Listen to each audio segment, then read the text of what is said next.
musicians. Every musician's job is to share the beauty of music with as many people as possible. These young people are doing this because we're enabling them to improve on an instrument and become part of this orchestra. First of all, we're here to provide music scholarship for talented young musicians who do not have the means of paying for the lessons themselves. That's the simplest way of describing what we do. Nung 12 years old pa lang ako, tumutugtog ako dati sa drum and lyre. Tapos a year after, doon ako sumali sa Angmission. Tapos after ko sumali sa Angmission, doon nag-start lahat.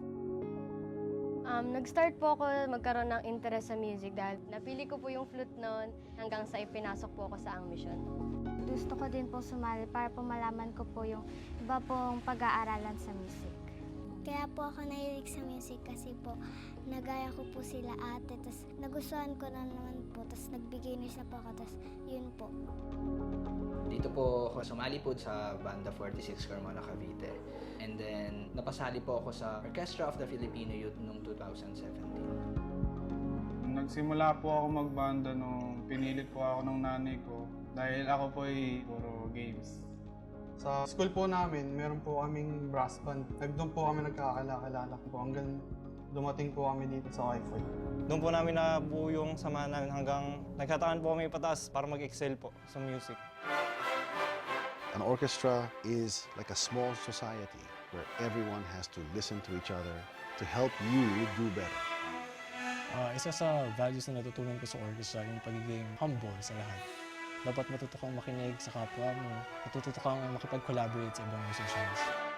Unang-una po yung pagiging aware po sa paligid. Pagka natulala po kami saglit, mawawala na kami sa bilang, madadamay po yung buong orchestra. Tinuro din po sa akin yan kung paano po maging respectful sa mga mentor nila kasi kung wala po sila, hindi po kami matututo sa music. A lot of talented children with almost no means of being able to learn music, even though they love it so much. All they need is help. And I'm glad we still have it now. Pinaka-challenges ko po sa buhay is pagsabay-sabayin talaga halos yung mga ginagawa ko sa pag-aaral, tuturo rin po sa banda, pagtatrabaho sa convenience store, at pag-orchestra. Yung biyahe po namin usually, naabot po ng 3 hours pagka paluwas. Then pagka pauwi po, 4 hours to 5 hours kasi po gawa po ng traffic. Kahit malayo man yung bahay natin, Cabiao, Nueva Ecija, natsyatsaga pa rin natin itong hirap ng biyahe. Banding na rin natin to kasama yung iba pang scholars. Sa bilang nanay, kagaya pong solo parent po ako. Isa pa po sa mahirap yung nasa trabaho ako, ang isip ko po nasa kanila. Wala po nag-intindi sa kanila dito sa bahay. Bilit ko pong ginagawa yung para lang po masuportahan yung mga pangarap ng mga anak ko. As an organization, we are filled with a very deep sense of gratitude.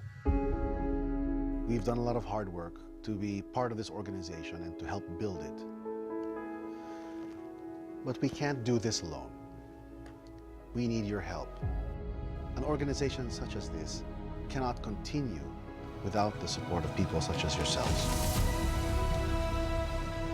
Marami pong opportunity nagbukas sa akin. OFY po ang nag-excel po ng mga kaalaman ko po sa music.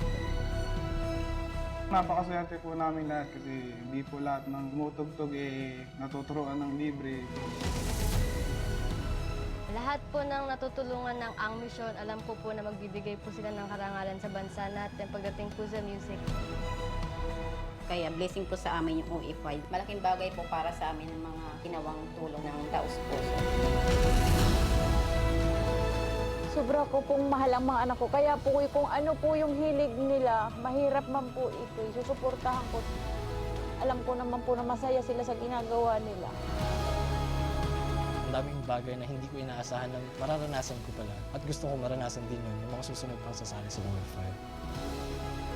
Tuloy-tuloy ang suporta, tuloy-tuloy ang musika.